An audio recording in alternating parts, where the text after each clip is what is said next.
ಗುರುಮಾತೆಯವರು.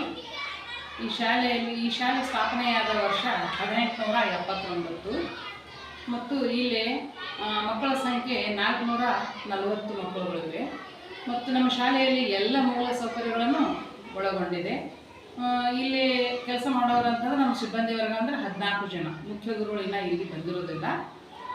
ಇಲ್ಲಿ ಎಲ್ಲ ವಿಷಯದಿಂದಲೂ ಹಿಂದುಳಿದ ಮಕ್ಕಳು ಇದ್ದರೂ ಸಹಿತ ಅಭ್ಯಾಸದಲ್ಲಿ ಕಲಿಕೆಯಲ್ಲಿ ಮುಂದುವರಿದವರಾಗಿರ್ತಾರೆ.